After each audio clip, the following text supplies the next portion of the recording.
Welcome to ASQ TV, where we're creating a global view of quality. Today we focus on why ISO 9001 is being revised, preparing for a standards audit, and a refresher on the finding sheet. One of the world's best-known standards is ISO 9001-2008, which outlines requirements for quality management systems. Originating in the 1980s, it's used in more than 1 million organizations worldwide. A revised ISO 9001 is due to be unveiled by late 2015. Standards expert Mark Ames says all ISO 9001 requirement standards are revised every 5 years. ISO 9000 is increasingly being used outside of its traditional roles, especially manufacturing, and we're seeing this in healthcare and other areas. And there was a need to modify the language to make this more user-friendly. The second big reason for this was because people would like to be able to integrate ISO 9000 with other management system standards. Quality standards spell out requirements or guidelines to ensure that products or services are fit for their purpose, and there are nearly 20,000 standards in use today. Ames says standards act as internal preventive controls. ISO certification provides confidence to the marketplace.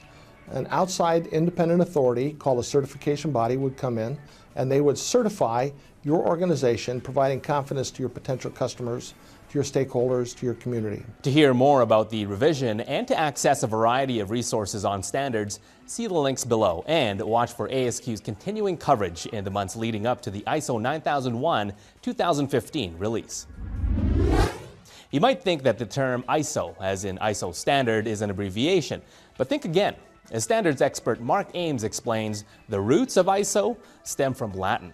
ISO derives its name from the word isos. Isos means equal, not to be confused with the International Organization for Standardization, which is IOS. So ISOS has become the abbreviation for the International Organization for Standardization, and these are the people that publish standards.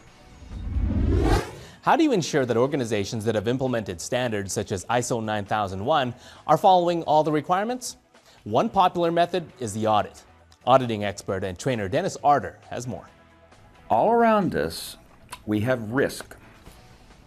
And risk are these little meanies that prevent the organization from achieving their objectives. And the risk comes along and zaps them and disrupts them and keeps us from accomplishing those objectives. Well, the controls combat the risk. So we have quality controls in the form of the standards, particularly ISO 9001. So controls combat risk, and audits see if those controls are defined, they're applied, they work, and they will continue. That's pretty important. An audit can cause great stress for both auditors and auditees, but that doesn't need to be the case. Auditor offers 9 ways to help auditors prepare and put everyone at ease. First, why are you doing the audit? What are you going to examine? Remember, you can't look at everything. Who will assist you? Audits are rarely done by one person. Do you have the authority to do this audit in the first place? What criteria are you going to use to audit the activities against? What specific processes and activities will you be examining? Compile all these preparation details into a plan and be sure to share it with auditees. Learn all you can about the activities you're going to audit. And finally, make a customized, detailed list of questions you're going to ask the auditee.